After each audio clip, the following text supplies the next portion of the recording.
Olho de Horus.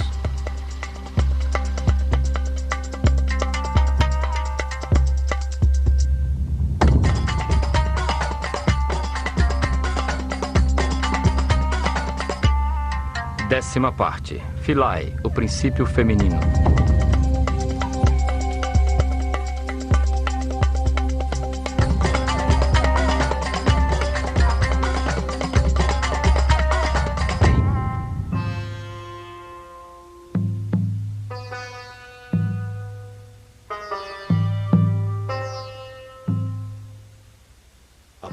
Aproveitando a extensão da ilha de Philae, dedicada desde tempos remotos ao culto de Ísis, a força feminina geradora da espiritualidade na consciência do homem, veremos como a mulher ocupava um lugar privilegiado na hierarquizada sociedade egípcia.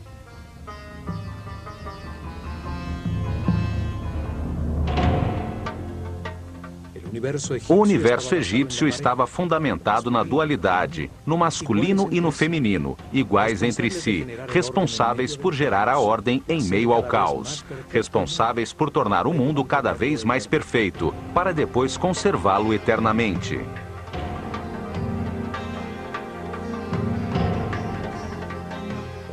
Os sacerdotes do Olho de Horus ensinaram a seu povo que o Deus único, o que está em todas as partes, tem uma parte masculina, a sabedoria com a informação absoluta, e uma parte feminina, a substância homogênea com o amor infinito.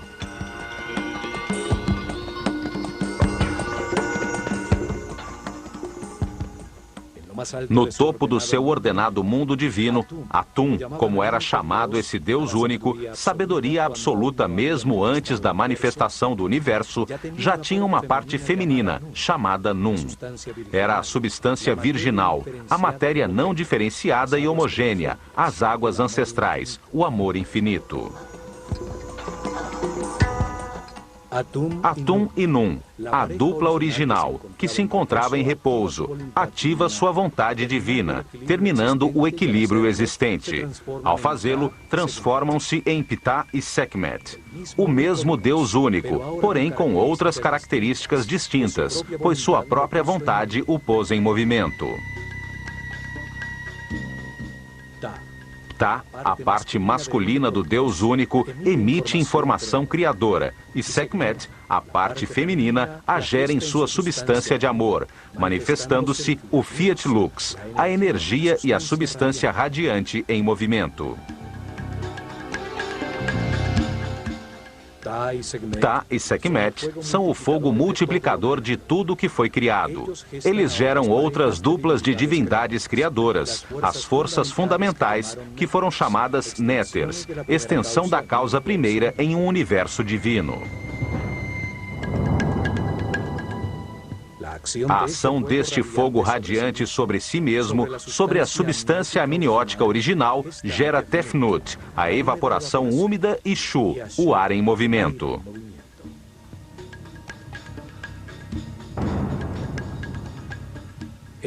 Esta dupla divindade, Tefnut e Shu, o vapor e o ar em movimento, ajudam a modificar o espírito original, tornando-o denso, fazendo com que se materialize ao ser acionado e gere uma nova dupla.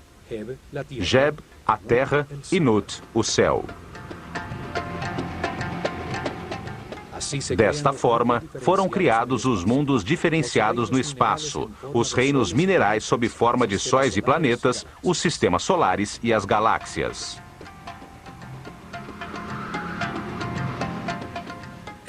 Neste mundo divino, nascem outras duas duplas, Osíris e Ísis, Set e Néftis. Estas duas duplas de forças fundamentais em oposição se encarregam do processo evolutivo de todas as formas materiais no universo para transformá-las novamente em espírito. Assim, pela ação das divindades criadoras, a matéria original se transforma. Diversas combinações matemáticas produzem diferentes estruturas vibratórias, fazendo surgir nos planetas o reino vegetal, estacionário, e o reino animal, em movimento.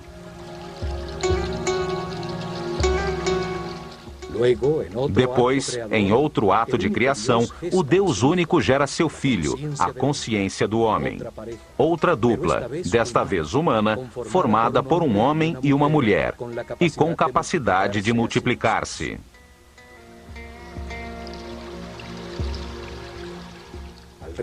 Ao fazer isto, Ptah e Sekhmet, a dupla que cria o universo, transforma-se em Amon e Mut, os princípios masculino e feminino do Deus único quando cria o homem.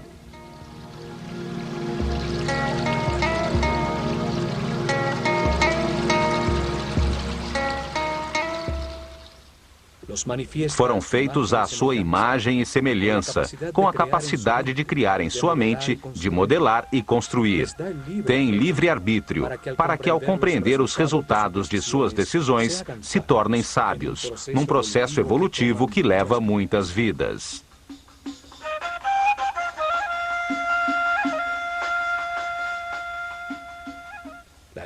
A estrutura egípcia do universo divino e humano estava fundamentada na dualidade. Por tudo isso, a mulher, com sua amorosa presença, tinha um papel muito importante na sociedade. Desde a rainha do Egito que gera o faraó, às sacerdotisas dedicadas ao culto de Ísis e Hathor, e até a mais humilde mãe do mais simples trabalhador, eram respeitadas e consideradas iguais aos homens.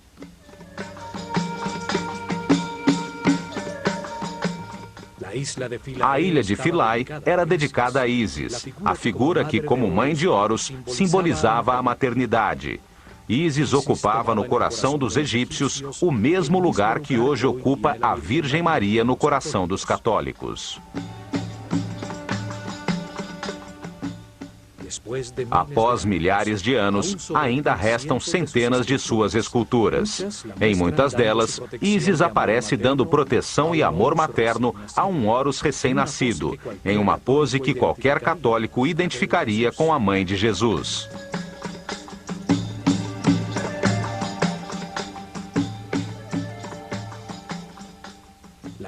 A ilha recebia as iniciadas e sacerdotisas dedicadas ao seu culto em uma sociedade igualitária.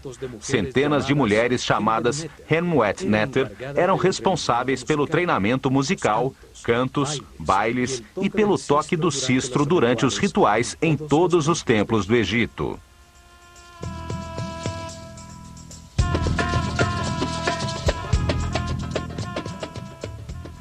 Ísis é a personificação da maternidade dedicada, da fidelidade e da delicadeza feminina. Ísis fornece a substância, as emoções superiores, o êxtase, a intuição que, com o acúmulo de amor e verdade, tornam possível a geração de Horus, a consciência imortal e permanente. Ísis é a força que leva o homem à espiritualidade, em todas as suas reencarnações, enquanto vai abandonando aos poucos sua animalidade original e transformando-se em um ser respeitoso, flexível e sábio. Esse ser vai em direção à consciência permanente, simbolizada por Horus, seu filho imortal. Ísis é a matriz desta consciência permanente. Ela gera no mundo interior de todo homem as emoções superiores, conseguindo que eleve sua frequência de vibração. Ísis manda desde as dimensões superiores em direção à consciência, à inspiração que produz as ideias e que dão lugar às artes. Ísis impulsiona a busca e o reconhecimento de Deus. Impulsiona o caminho à espiritualidade, fazendo com que cada homem, livremente, em seu interior, possa sentir a emoção superior de adorá-lo e que o levará ao êxtase.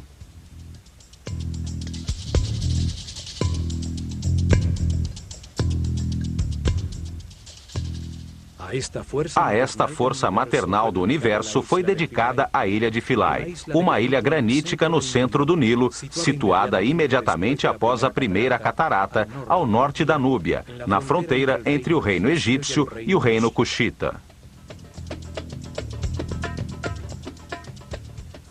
Philae quer dizer ilha ou montículo sobre as águas que emergiu no tempo de Ra. Este nome sugere o uso sagrado deste lugar desde a mais remota antiguidade.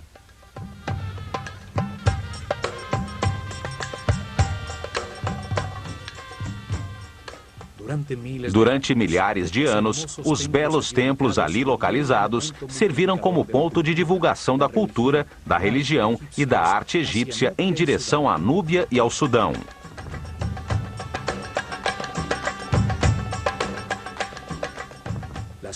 As ruínas mais antigas se encontram no canto sudeste. Ali existia um pequeno templo núbio, orientado para a estrela Canopus e dedicado a uma divindade chamada Mandulis. O templo foi destruído em alguma das antigas guerras entre egípcios e núbios. Ao lado de suas ruínas, os núbios construíram outro templo, dedicado a Arensnufis. Esse é o nome que deram a Osíris, o companheiro de Ísis. Os egípcios passaram a controlar a ilha e construíram um primeiro templo dedicado a Ísis. No ano 1250 a.C., Ramsés II deixou um marco em que afirma tê-lo reconstruído.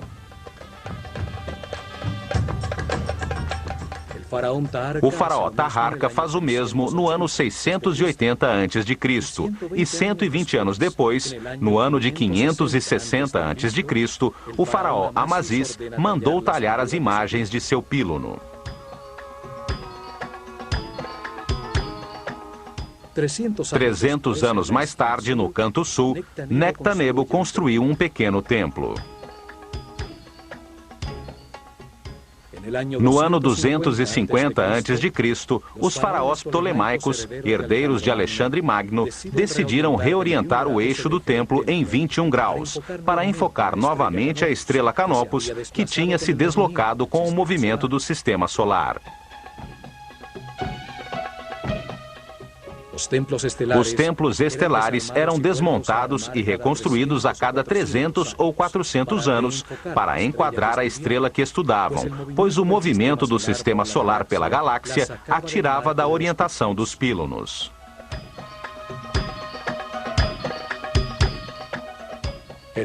O templo deveria ser inteiramente desmontado para adequar-se ao novo eixo. Mas nestes tempos finais, os ptolomeus estavam mais interessados na Grécia e Macedônia, por suas rivalidades com os outros reis helênicos com quem Alexandre Magno dividiu seu império.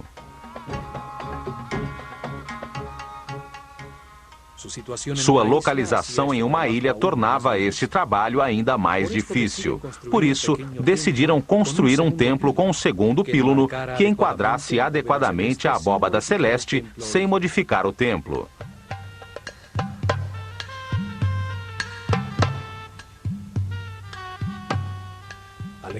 Alexandria tinha se tornado a capital do Egito e o grego seu idioma oficial.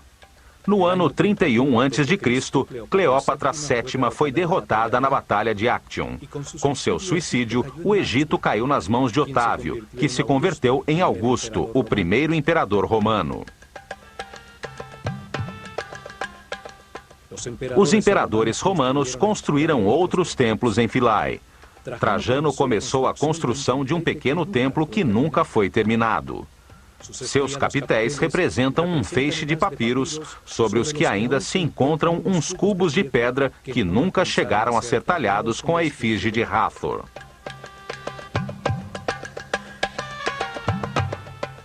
Philae foi um dos últimos lugares em todo o Egito onde permaneceram sacerdotes dedicados ao culto antigo.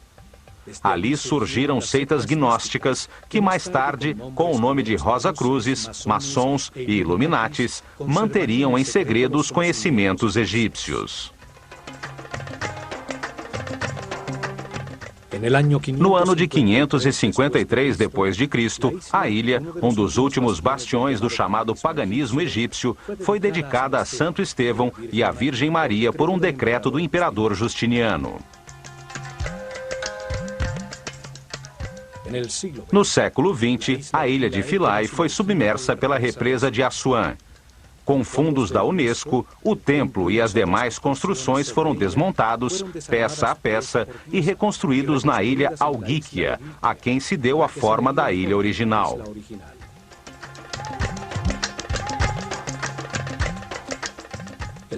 O templo foi orientado da mesma forma que o original. Norman Lockyer registrou o eixo do templo original aos 76 graus e meio sudoeste, com o intuito de focalizar os movimentos da estrela Canopus sobre o Polo Sul. Esta é a mesma estrela a qual estava orientado o templo de Edfu.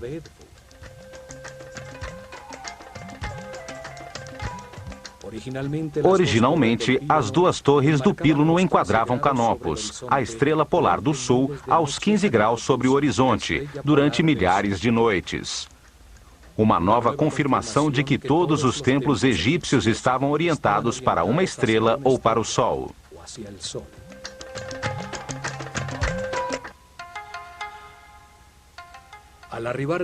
Do Nilo, já se vê a imponente construção, com os dois pílunos que formam o grande pátio interno e a extensa colunata que forma um pátio que termina em frente ao pequeno templo de Nectanebo.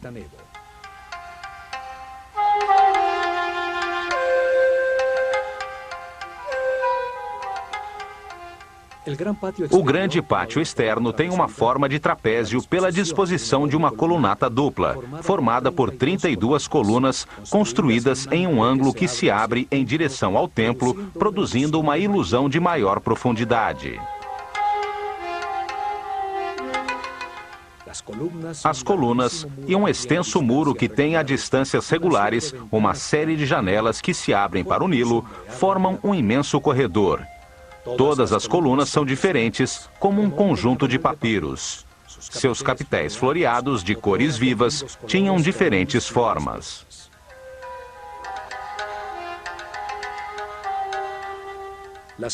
As mulheres se iniciavam como sacerdotisas nos templos dedicados ao culto das divindades femininas, como Ísis ou Hathor. Neles, educavam as responsáveis pela música e pela dança, que acompanhavam os rituais de todos os templos do Egito.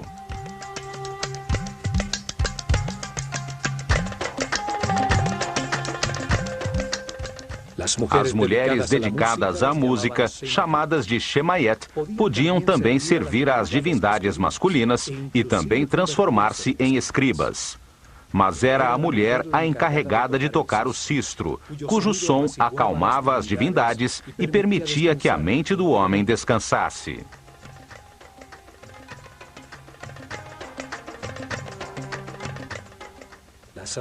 As sacerdotisas dedicadas a Hathor, divindade que representa a sexualidade feminina, o amor, a música, a dança, e cujas festividades eram de embriaguez, origem das festas dedicadas a Baco, tinham outras funções sociais. Elas traziam a fertilidade e ensinavam as artes do amor aos homens que iam casar, para que aprendessem a dar prazer à futura mulher.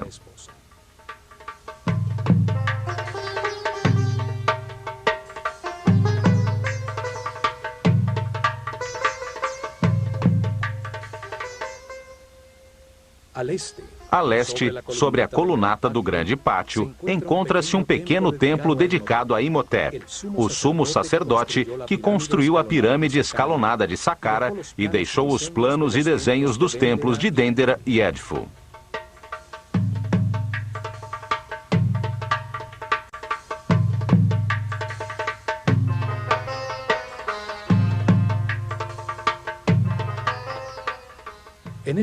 Neste primeiro píluno, assim como na maioria dos templos, está talhada a figura do faraó, neste caso, Ptolomeu XII, golpeando com sua vara de poder os chamados 9 inimigos do Egito.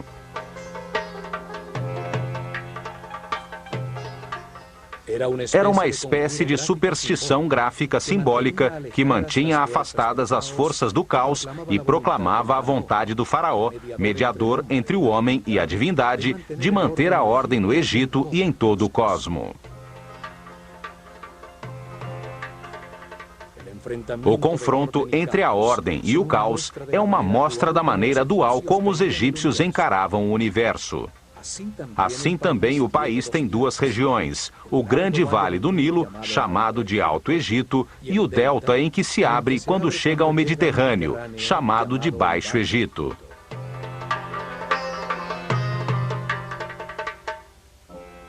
O faraó unificava essa dualidade. Usava duas coroas para indicar seu domínio sobre essas duas regiões. Assim também unia o humano com o divino, pois seu corpo era tido como o molde que continha o Ka real, um espírito responsável pelo Egito que reencarnava de faraó em faraó.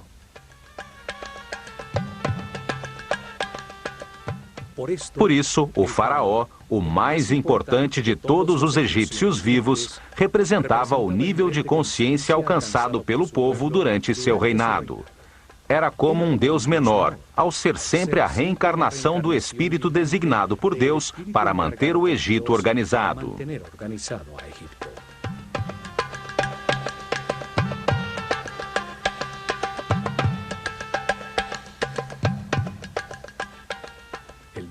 O novo píluno também tem dois mastros, onde ficavam as bandeiras.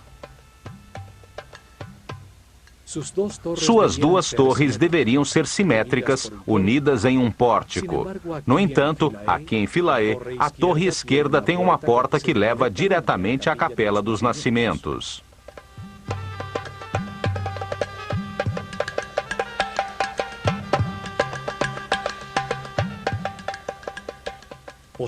Posteriormente, no período da Iluminação Romana, um pórtico foi anexado ao primeiro píluno.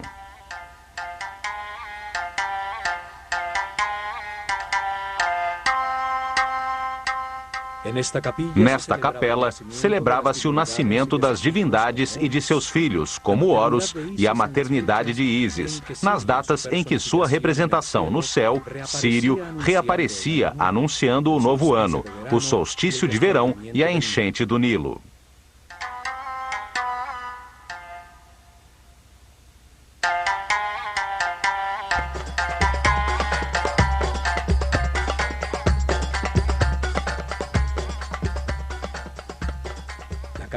A Capela dos Nascimentos, com suas colunas atóricas, substituiu o templo principal como observatório astronômico, antes dos romanos construírem as colunatas que dão forma ao pátio trapezoidal.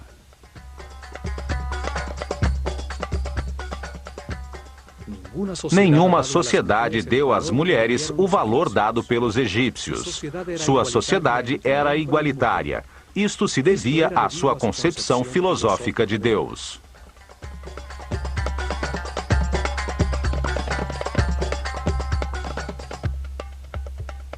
Em ações legais.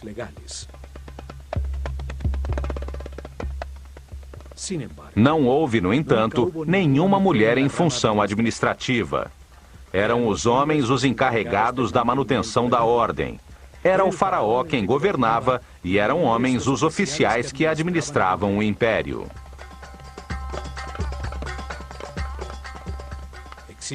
Existe uma lenda que afirma que o direito ao trono era transmitido através da linha feminina, que era a princesa real, a herdeira legal do trono. O homem por ela escolhido como marido se convertia no faraó reinante.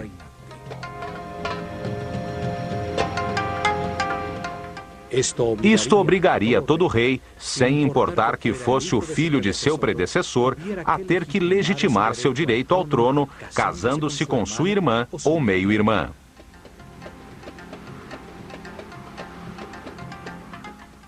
No entanto, não existe uma linha direta de herdeiras que confirme esta lenda.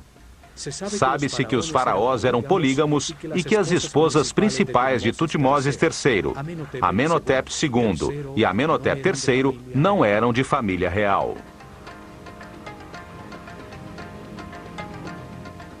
Na realidade, os faraós do Egito que se casaram com irmãs ou meio-irmãs o fizeram com o intuito de imitar as divindades que, como Ísis e Osíris, ou Sete e Néftis, eram irmãos e ao mesmo tempo cônjuges.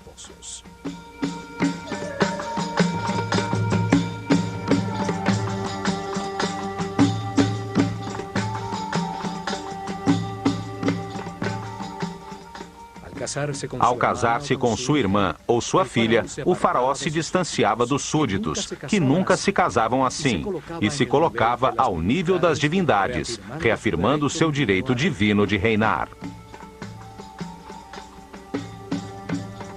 Uma mulher faraó não era uma alternativa normal no Egito. A faraó Hatshepsut chegou ao trono como regente de seu enteado Tutmoses III, filho de seu marido e meio-irmão Tutmoses II com outra mulher. Uma vez no poder, ela se vestiu como homem e assumiu o poder do faraó.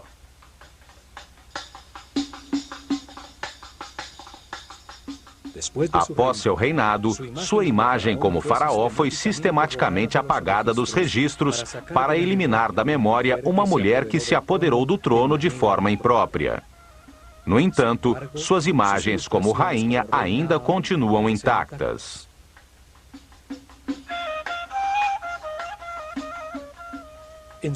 Em apenas 4 ocasiões, durante os 300 reinados, as mulheres se transformaram em faraós do Egito, por razões extraordinárias e como último recurso de suas famílias para tentar manter a ordem.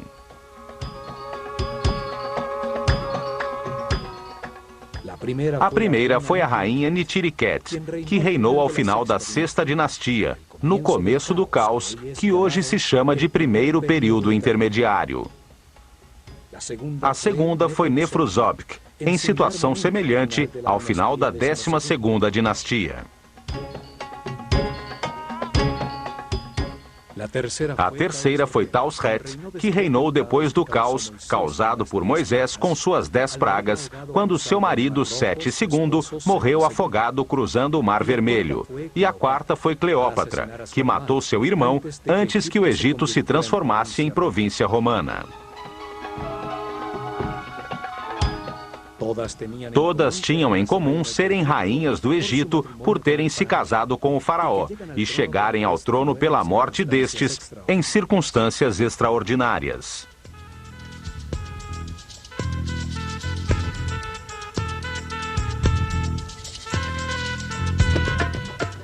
Os sacerdotes podiam se casar, mas só lhes era permitido uma mulher. Os demais homens, incluindo o faraó, podiam ter quantas quisessem, ainda que a maioria optasse por apenas uma.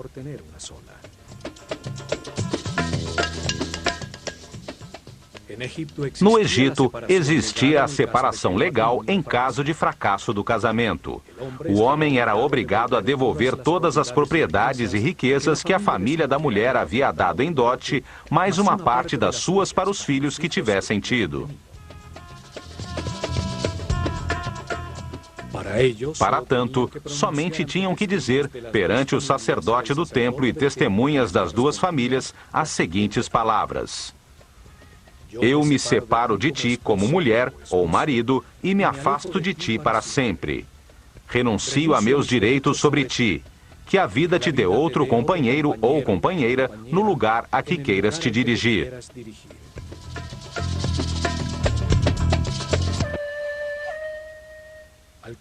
Cruzando o novo Pílono, chega-se ao antigo pátio das galerias, agora rodeado pela fachada original do templo, o corredor direito com suas 10 colunas e, ao lado esquerdo, a nova Capela dos Nascimentos.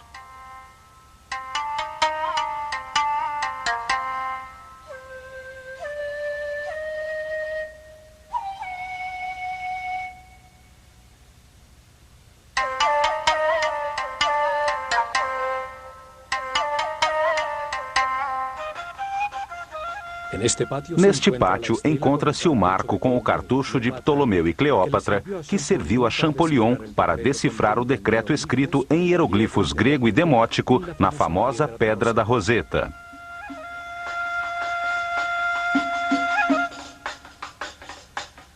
O decreto obrigava a render-se culto à pessoa do faraó. Como isto é interessante para entender os templos dos Ptolomeus, quando este templo foi restaurado, vamos dar um resumo a seguir.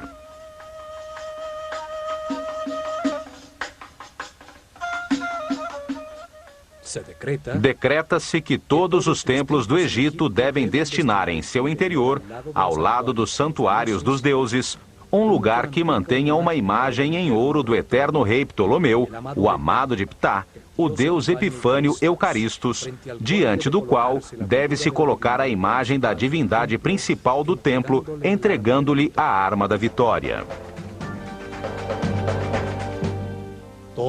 Tudo deve ser feito com o estilo egípcio, e os sacerdotes, com suas vestimentas sagradas, devem prestar adoração 3 vezes por dia, realizar todos os rituais em sua honra e, nas festividades egípcias, carregá-lo nas procissões, como fazem com os outros deuses.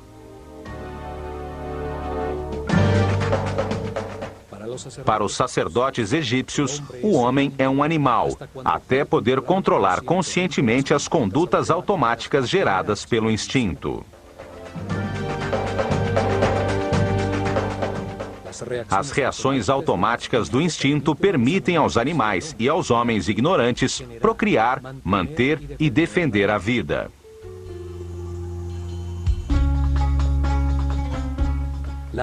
A atração pelo sexo oposto impulsiona a geração da vida. Os desejos são um mecanismo da natureza que indica uma carência a ser suprida para manter a vida. O medo impulsiona a fugir ou a agredir em defesa da vida.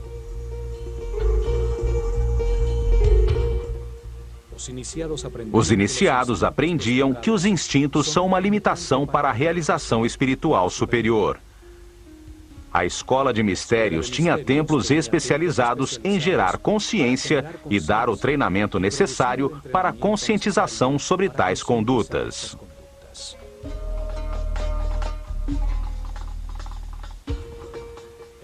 O instinto de agressão era controlado em templos como Kom-Ombo. Ali, os medos eram superados pela compreensão de que nada há a temer, que a morte é apenas um passo para outra vida. Aprendia-se que o medo apenas desperdiça a energia vital necessária para que se atinja a paz interior.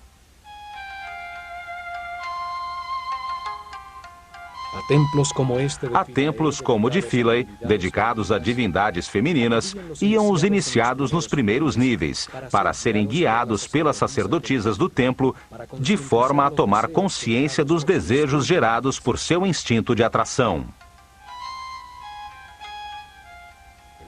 O desejo permite ao homem reconhecer uma necessidade ou uma atração. Produzem uma reação de agrado ou de rejeição nos centros emocionais, que, por sua vez, conectam os sentimentos na mente. Mas tais sentimentos são polarizados. Podem ser de alegria ou tristeza. Podem produzir satisfação ou insatisfação. Por isso é tão importante compreender como são formados para podermos então controlar os de características negativas. Os sentimentos negativos geram apatia, esgotam a energia vital e escravizam o homem às baixas frequências de vibração. Os egípcios acreditavam que o caminho evolutivo começa com o controle dos centros inferiores, quando essas condutas automáticas se tornam conscientes. A forma egípcia para transcender as emoções, a lascívia e os desejos sexuais era reconhecê-los e experimentá-los. Uma pessoa inexperiente e ingênua se descontrola facilmente, é vulnerável a situações que desconhece e pode facilmente cair em depressão. Por isso, a primeira parte do treinamento dos sacerdotes, homens ou mulheres, os levava a reconhecer seus desejos.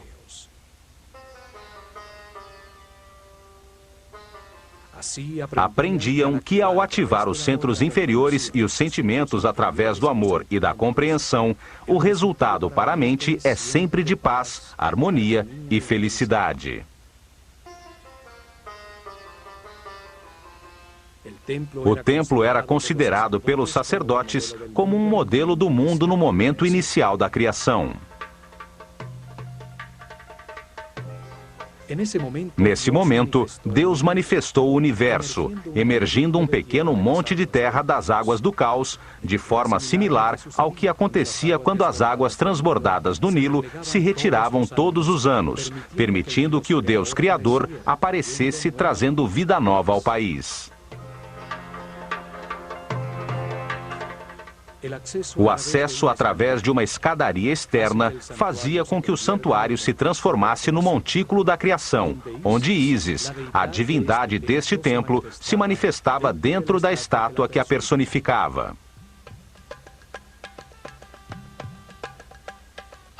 Ao subir ao seu interior, chega-se a um pequeno pátio cercado por colunas, localizado no centro do chamado Salão da Vida, um salão suspenso com elevadas colunas.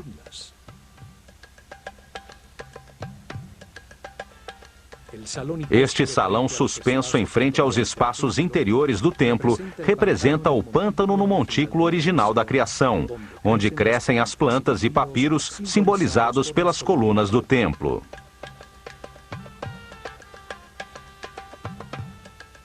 O espaço aberto central servia às vezes de capela, onde as figuras simbólicas eram expostas à luz solar para renovar a energia, num ritual antiquíssimo.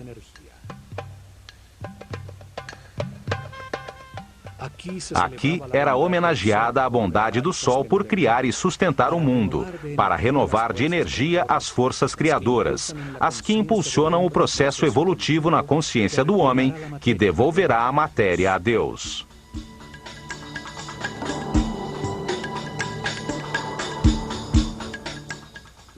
Os muros deste espaço foram talhados para mostrar como o universo era entendido. Vemos também outras talhas de numerosas cruzes cópticas, marcas da nova filosofia que chegou ao Egito quando Philae se transformou numa igreja católica.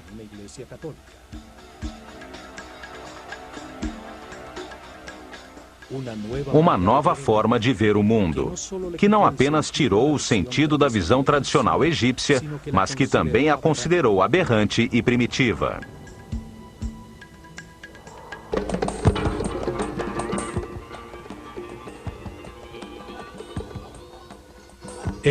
O Salão da Vida, ou Per Ankh, servia como um escritório, onde eram escritos, copiados, editados e armazenados os textos sagrados.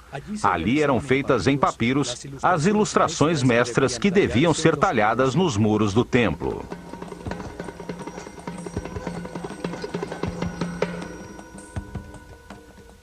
Nos salões da vida de todos os templos egípcios, também eram feitos os papiros com as cópias dos livros dos mortos, utilizadas em seus ritos funerários.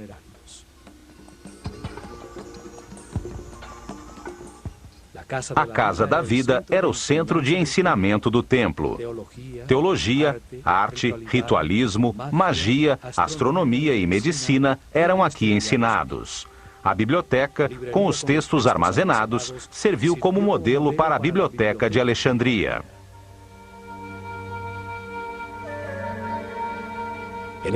Neste salão, as sacerdotisas tocavam harpa. Eram entoados os cânticos e feitas as músicas que acompanhavam todos os ritos religiosos. Os egípcios acreditavam que a música tinha uma origem divina. Os muros dos templos nos mostram que eles usavam muitos instrumentos de percussão, tambores, flautas e os sistros, que eram fundamentais nos ritos funerários e nas procissões.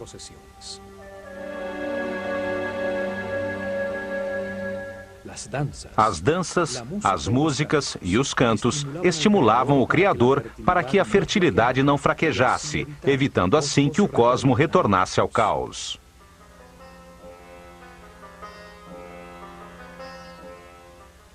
As sacerdotisas também cuidavam dos doentes que chegavam ao sanatório do templo em busca de ajuda e do conhecimento dos sacerdotes.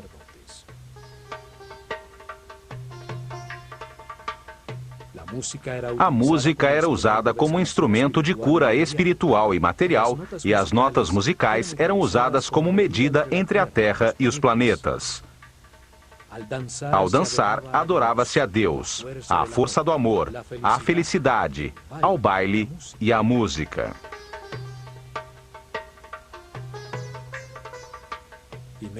Em seguida, tem-se acesso ao Salão das Aparições, que neste caso não é suspenso, com o tradicional salão aberto para o exterior para receber as oferendas do povo.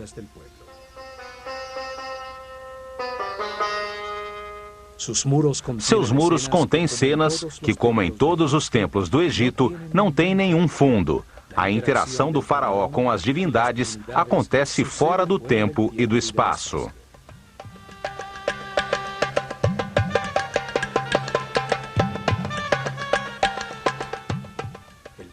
O templo era o cenário onde se representavam os diferentes rituais de forma dinâmica, em meio ao som musical das vozes e instrumentos, o recitar das palavras dos ritos, o cheiro de incenso, em louvor à divindade, para conseguir seu apoio na continuação do universo organizado.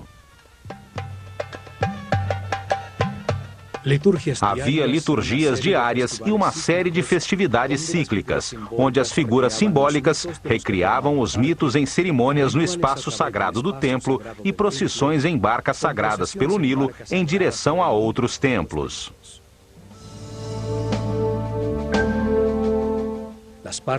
As diversas partes que formavam o templo eram, acima de tudo, funcionais e demonstravam a forma como os sacerdotes egípcios entendiam o universo. Ali, o rito lhes dava o poder, legitimando a ordem social de sua civilização. O rito gerava e organizava essa ordem social.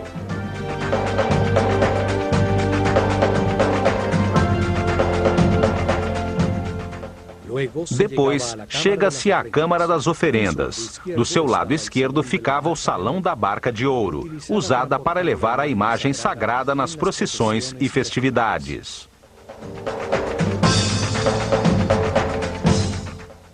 Saía da antecâmara uma comprida escada reta que levava ao terraço do templo, onde se realizavam as cerimônias e os registros do céu, assim como nos outros templos do Egito.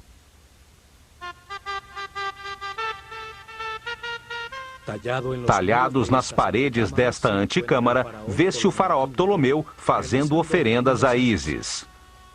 Tais paredes, douradas em outros tempos, pois eram forradas com lâminas de ouro, perderam quase toda a cor original.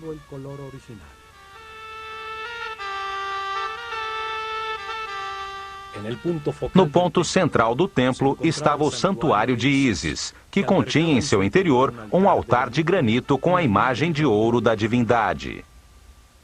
Era a estátua do culto, que era levada na barca de ouro durante as procissões e rituais.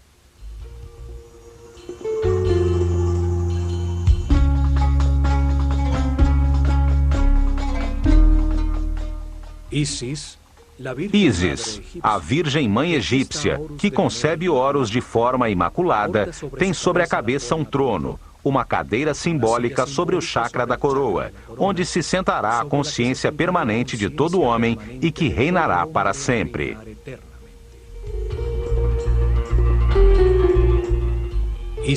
Ísis é a tradução grega do nome egípcio Aset, que significa trono da consciência.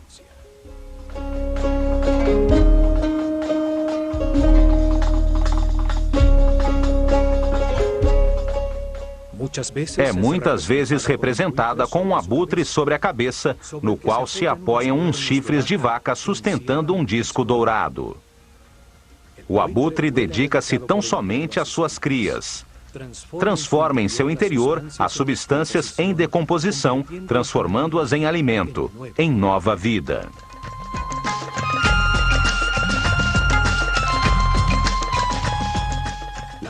A vaca, que transforma a vegetação em alimento para o homem, era para os egípcios o símbolo do princípio nutritivo. Seus chifres têm a forma da lua crescente, mãe dos ciclos, que sustenta o disco solar, fonte da vida e luz da consciência.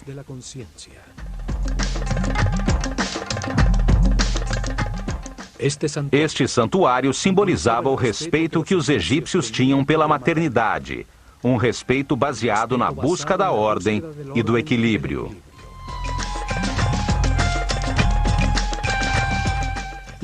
Legitimava sua visão do mundo.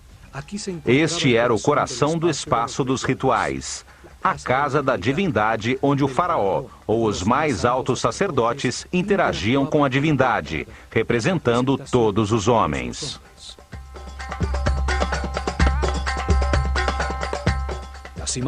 As imagens talhadas da divindade permitem que torne a viver na mente de todos os que a observam, fazendo com que participem simbolicamente de seus rituais e compartilhem suas oferendas.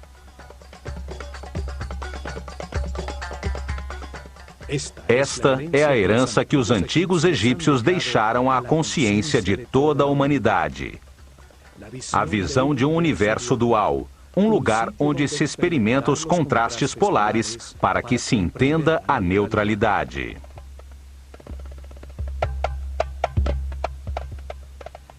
Uma escola desenhada por Deus de forma perfeita, para transformar por sucessivas reencarnações um inocente em sábio, um animal em super-homem, graças à experiência adquirida a partir de suas próprias decisões.